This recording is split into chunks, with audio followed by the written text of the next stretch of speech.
So unlike all the dads that left 10 years ago to get milk, you can believe this Terminator when he says, "I'll be back." And just like that, the Terminator is already better than 25% of fathers out there. Keep it up, buddy. No problemo. As Sarah Connor put it, of all the would-be fathers who came and went over the years, this thing, this machine, was the only one who measured up. In an insane world, it was the sanest choice. As a dad raising 3 boys, watching this movie with them, it amazed me how good of a father figure the T-800 actually was. Can you imagine what it would be like to have a Terminator as a father figure? You'd feel protected, valued, listened to. With his infinite knowledge, you'd be mentored. With his inability to need anything for himself, you'd never feel alone. And when you felt scared, he would blow up whatever made you feel that way.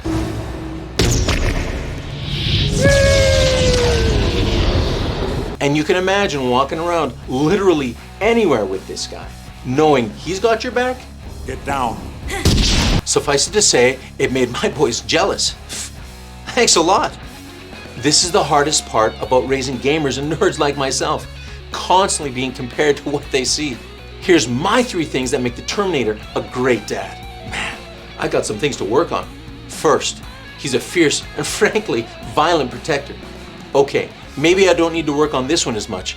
My boys are great, but they're not future saviors of the world. Ouch! Nonetheless, it is my job to protect them in other, more civilized ways. In the movie, the Terminator protects John from others, from the elements, hunger, pain, loneliness. Let's be frank, John is a petty criminal, a kid that should be in juvie, a future prospect for the worst inmate in Cell Block C. Bruh. Yet, like a parent ought to do, you gotta be there even when they're in the wrong. I'm not saying protect them from bad choices or actions that lead to consequences, but that when facing consequences of their actions, you're there as a dad to make sure things don't go too far. Number 2, the patience of a machine. Is it me, or were there moments when you wanted the Terminator to smack John upside the head? And his attitude at times? They would have tried the patience of better men.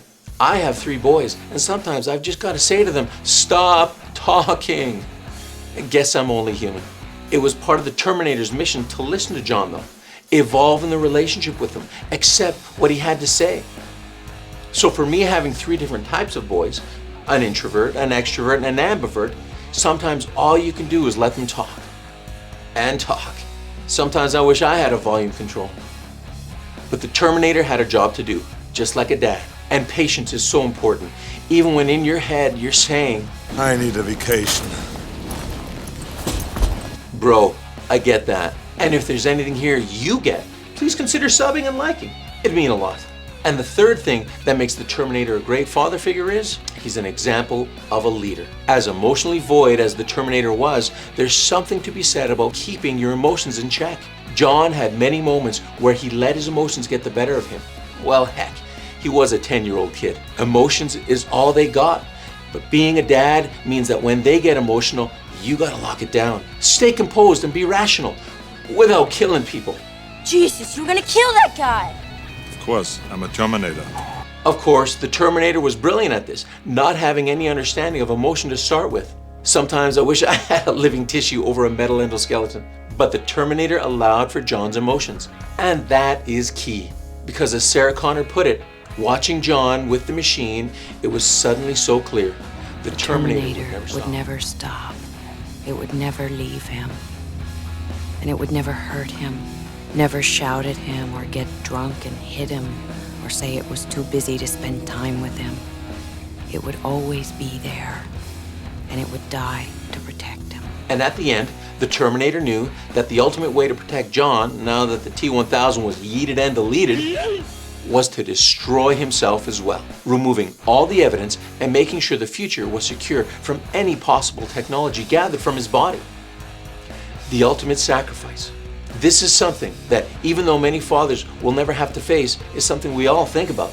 And another thing we should all think about is putting a dang helmet on that kid when you're on a bike. And if you're gonna fire a shotgun in an elevator, give the kid some earplugs. Sheesh, Arnie, not all of us have volume controlled ears.